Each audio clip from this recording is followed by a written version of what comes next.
देवी है। आप लोग तो जानते हो ना गौ माता को, हैं? सब लोग जानते हो ना। अगर किसी को नहीं हो पता तो बता दो, गौ माता किसे कहते हैं पता है? ढोर को। देखो पता चल गया ना, ढोर मतलब गौ माता है। अरे नहीं, जिसमें 33 करोड़ देवी देवता बसे हुए हम उसको ढोर कहते हैं। क्या कहते हैं? ढोर कहते हैं। क्यों कहते हैं? ये अपराध है ना। जिसमें देवताओं का वास जो तीर्थ के समान है, क्या के समान है? तीर्थ के समान है, उसको हम क्या कहकर के संबोधित करते हैं? ढोर नहीं है। अरे जिस माँ का हमने दूध पिया उसको हम ढोर कह करके बुलाते हैं। बुलाते नहीं बुलाते? बुलाते ना। एक माँ ने जन्म दिया, 1 साल 6 महीना 2 साल दूध पिलाया छोड़ दिया, और एक माँ आज भी दूध पिला रही है। पिला रही नहीं पिला रही है? हैं? अरे भले खरीद के पी रहे, पी तो रहे हैं। अरे कुछ नहीं तो वह दूध का कर्ज तो अदा कर जाओ, है? कुछ नहीं कर सकते तो वो कर्ज है ना, उसी को चुका जाओ, है? कुछ नहीं कह सकते, कुछ नहीं कर सकते तो कम से कम ढोर कह करके तो संबोधित ना करो, है? क्या कहे? क्या कहे गौ माता को? ढोर नहीं, क्या बोलना है? माता, गौ माता है। लेकिन भैंसिया भी तो दूध देती है। अब भैंसिया को क्या बोले? हैं? अरे भैंसिया तो भैंसिया है, अगर भैंसिया को मौसी भी कहेंगे ना तो भैंसिया खुश हो जाएगी, कोई दिक्कत नहीं। लेकिन गौ माता को माता कह करके ही संबोधित करना है। भगवान से मैया यशोदा कहती, लाला गौ माता हमारी अधिष्ठात्री देवी है तो उनका निर्वाह करना जरूरी है। अधिकांश देखने के लिए मिल रहा है, अधिकांश से देखा जा रहा है कि जगह जगह गौ माता को कष्ट दिया जा रहा है। पक्के मकान बन रहे हैं, पक्का महल खड़ा हो गया, गौ माता कहाँ बांधे? संगमरमर बिछा हुआ है पृथ्वी में, अब गौ माता को कहाँ रखें? कुछ भक्त ऐसे ही छोड़ देते हैं गौ माता को। 2 डंडा मारे, जा जहां जाना है सो जा, है? अभी तो गौ माता जब तक दूध देगी तब तक सेवा होगी। गौ माता दूध देना बंद कर दी, 2 डंडा मारे, गौ माता को निकाल करके भगा दिए। नहीं, अरे जिसका हमने दूध पिया उसका त्याग कैसे करें?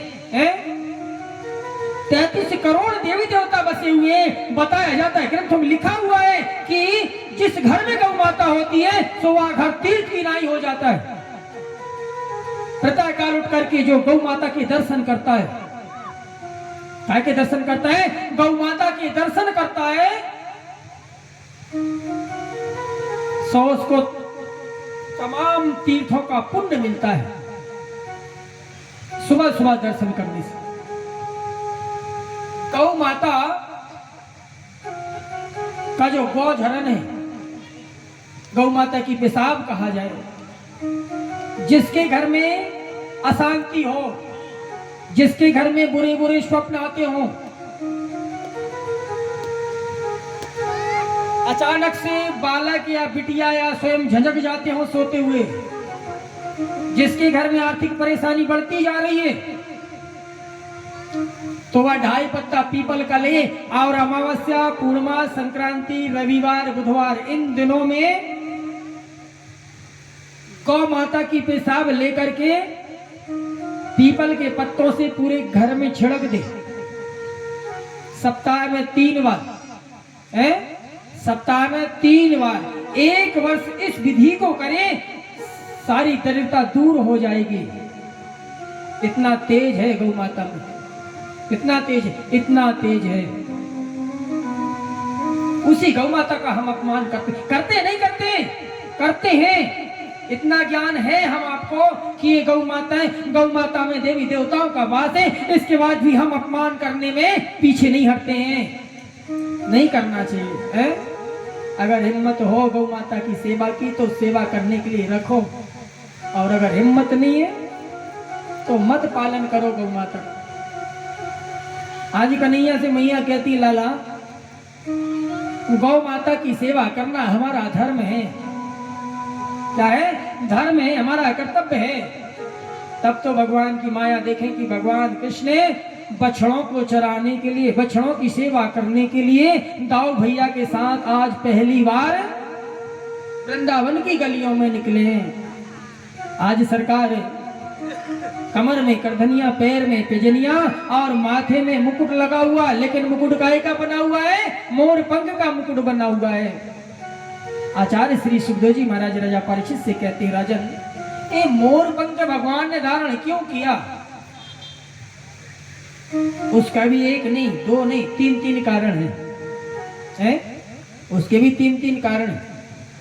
एक कारण यह है कि नाम वर्ण योग में भगवान का जन्म हुआ था, एक कारण ये है। और एक कारण ये है कि मोर और मोरनी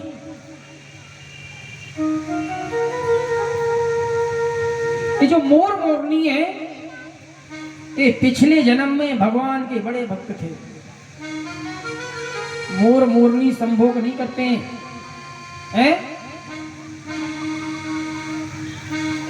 जब मोर रोता है तो मोरनी आंसू पीती है, और उन्हीं आंसुओं से मोरनी गर्भवती होती है। क्या होता है? उन्हीं आंसुओं से मोरनी गर्भवती होती है। इसलिए मोर योगी का प्रतीक है, योग का प्रतीक है। काय का प्रतीक है? योग का प्रतीक है। भगवान कृष्ण ने मोर पंख धारण किए और संसार को यह ज्ञान दिया कि मैं योगी हूं, भोगी नहीं, क्योंकि मोर जो है कभी भोग नहीं करता है। ये जो मोर है, मोर की बड़ी सुंदर कथा है, लेकिन आज समय कम है, कल इस कथा को पूर्ण करूंगा, है ना? कि भगवान ने मोर पंख माथे में क्यों लगाए, उसका क्या कारण है। बंधु आइए कथा को आगे बढ़ाते हैं। भगवान कन्हैया दाऊ भैया के साथ में, ग्वाल वालों के साथ में आगे को बढ़े। मुरली बेचने आए प्रभु जी, हाँ मुरली बेचने आए प्रभु जी, मुरली बेचने आए प्रभु जी।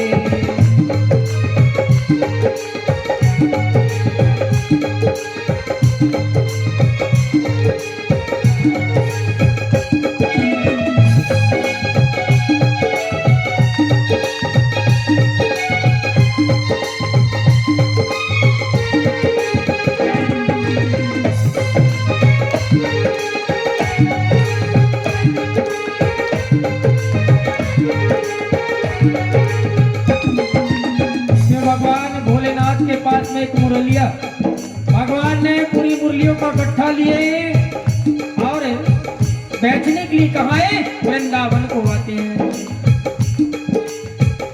मुरली धुने, मुरली धुने सुनवाए रहे, मुरली धुने सुनवाए रहे, मुरली में आए प्रभु। शिव भगवान भोलेनाथ, भोले बाबा ने मुरलिया, ये मुरलिया भगवान कृष्ण को कृष्ण दिया था। तीन प्रकार की कथाएं आती हैं। कितने प्रकार की कथाएं आती हैं? तीन प्रकार की कथाएं आती हैं इसमें भी।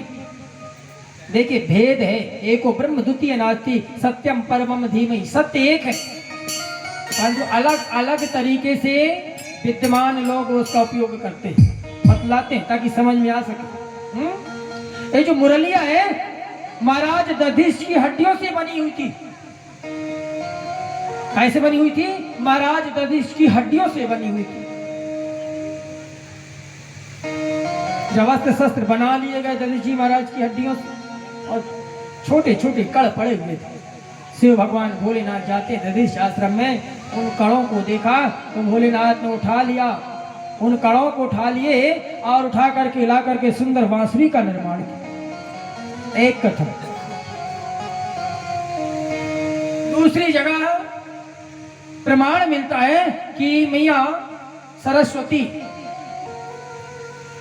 पिछले जन्म में, पिछले अवतार में ब्रह्मा की बिटिया थी। क्या थी? बिटिया थी। लेकिन कुछ कारण बस ब्रह्मा ने जड़ होने का श्राप दे दिया था। तब मैया ने भगवान नारायण का ध्यान किया। वरदान देने के लिए जब भगवान आए तो वरदान दिए, देवी तुझे श्राप हुआ है लेकिन मैं तुझे स्वीकार करता हूं, तुझे मैं अपने हृदय से लगा करके रखूंगा, अपने ओठों से लगा करके रखूंगा। तीसरी कथा आती है, कुबेर जी महाराज के यहां पर वास की उत्पत्ति हुई है। कुबेर की भूमि में वास जमोवंशी के हेतु धाराएं पड़े थे। तो शिव भगवान बांसुरी जो है परमपिता परमेश्वर भगवान कृष्ण को भेंट करते हैं। आज पहली बार बांसुरी परमात्मा के मुख में आई। सभी देवताओं का आश्रय लेकर के भगवान ने मैया सरस्वती, शारदा है सबका आह्वान किए। श्री कामदेव जी महाराज का आह्वान किए। परमपिता परमेश्वर की माया देखें कि भगवान ने जब बांसुरी फूकी और चारों दिशाएं मोहित हो गई है। वृंदावन की ग्वालनियों ने बनाया था उस दिन क्या कड़ी, एक घर में कड़ी बनी थी। कड़ी जानते हो? क्या बोलते कड़ी है? क्या बोलते बेसन में कुछ और एक्स्ट्रा मिला तो कड़ी बन गई। और अगर जो बेसन भी नहीं जानता है उसके लिए एक और नाम है, क्या नाम? लपटा है। क्या बनी थी? कड़ी बनी थी। और कड़ी पति को परस रही थी। कौन? गोपी अपने पति को परोस रही थी कड़ी। लेकिन जब भगवान की बांसुरियां फूकी और कड़ी लेकर के ऐसी गई मैया नीचे, पति देव बैठे परोसने के लिए झुकी थी और पति के सिर से नीचे कड़ी। पति ने कहा पागल हो गई, थाली में परस, सिर में काहे को परस रही है? ये घुमा है, शुद्ध कहाँ है? सखी ने कहा बांसुरी बज रही है। सखी ने कहा बांसुरी बज रही। और गोप कहने लगा मेरे तो भाग्य फूटे, जा उसी कृष्ण के पास में जा, है उसी कृष्ण के पास में जाओ। और सारी गोपियां दौड़ करके भगवान के पास पहुंचती हैं। भगवान से क्या कहती है? गजरा रे मोटे मोटे तेरे ने हो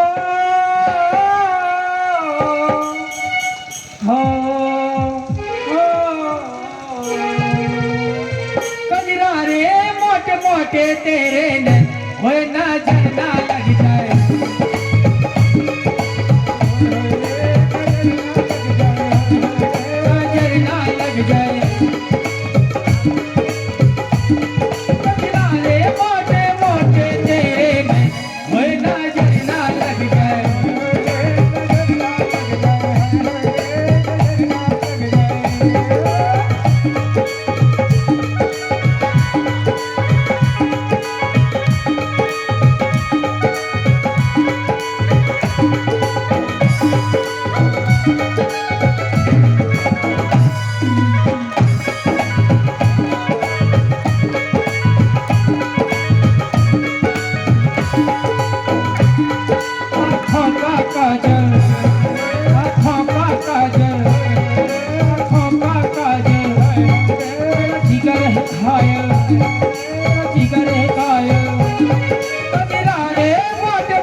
कहती क्या?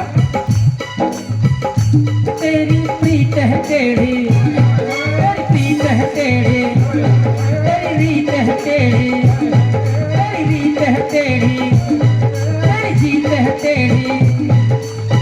मैं तो बारी रे गजरा रे मोटे मोटे तेरे वे ना झरना लग जाए, हाय ना झरना लग जाए। गजरा रे मोटे मोटे तेरे वे ना झरना लग जाए, झरना लग जाए। भगवान ने कहा तुम्हें बुलाया किसने है? तुम्हें बुलाया किसने? क्यों नच रही हो आगे? कन्हैया कहने लगा वाह है, एक तो इशारा करके बुलाते हो, एक तो इशारा करके बुलाते हो और जब आ जाते हैं। देखो कान्हा ये बात तो ठीक नहीं है, ये बात तो ठीक नहीं है कि पहले बुलाओ और फिर धक्का मार के बाहर निकाल दो। ये कहाँ की रीति है? अरे तुमने बांसुरी बजाई तो हम चले आए, और अगर हम आए तो तुम्हें खुश होना चाहिए ना। और छोटो सु कन्हैया बांसुरी अधरों में रखो और कहा चलो कोई बात नहीं, नचना है एक साथ नचो। आज कन्हैया बीच में खड़े हो जाते हैं और बांसुरी में फूंक मारते हैं। बलदाऊ भैया कहने लगे यार लक्षण सुधार लो अपने, हैं अपने लक्षण सुधार लो। मैया को पता चलेगा क्या कहेंगी मैया है? नहीं नहीं कान्हा। कन्हैया कहने लगे दाऊ तुम जाओ बछड़ों को लेकर के आओ, तब तक मैं गोपियों को नचाता हूँ। छोटो छोटो सो कृष्ण कन्हैया, हो प्यारी प्यारी सी बंसी बजैया। छोटो छोटो सो कृष्ण कन्हैया, प्यारी प्यारी सी बंसी बजैया।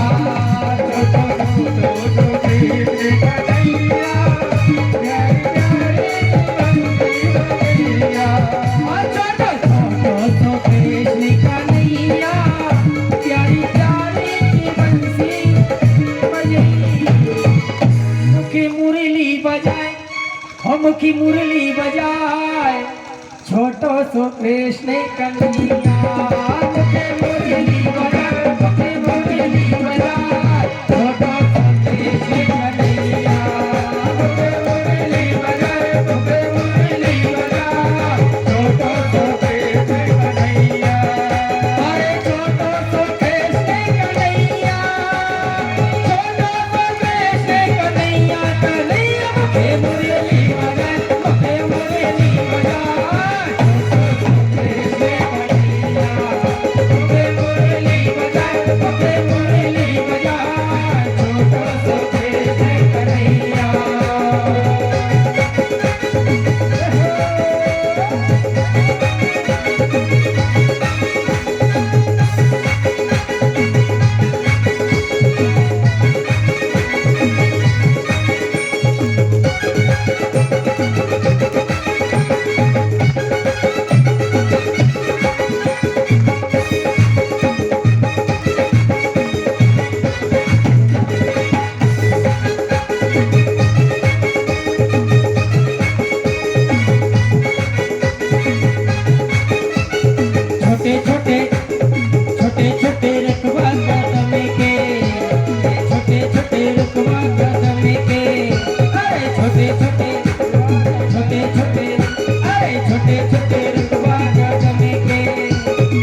सरकार की। सारी गोपियां तो कृष्ण की दीवानी हो गई हैं। एक धुन सुनने के लिए ललाए किशोरी मैया राधा की पारी आई। मैया को पता चला कि कन्हैया आकर के वृंदावन में लीला करने लगे। आज सखियों के साथ में दधी बेचनी को चले गुजरिया, दधी बेचने को चले गुजरिया, दधी बेचने को चले गुजरिया।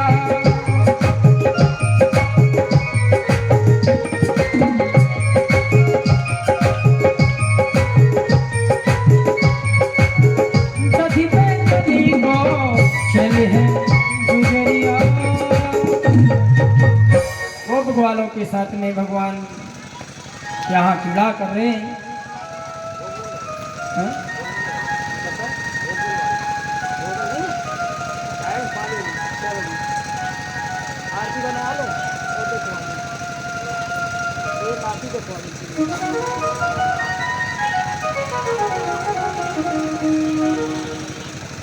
आचार्य श्री सुखदेव जी महाराज परीक्षित से कहते, राजन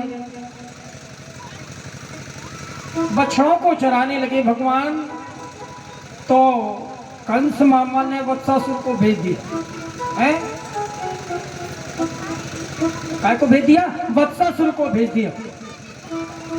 भगवान ने माया समझ करके महाराज वत्सासुर का उद्धार किए।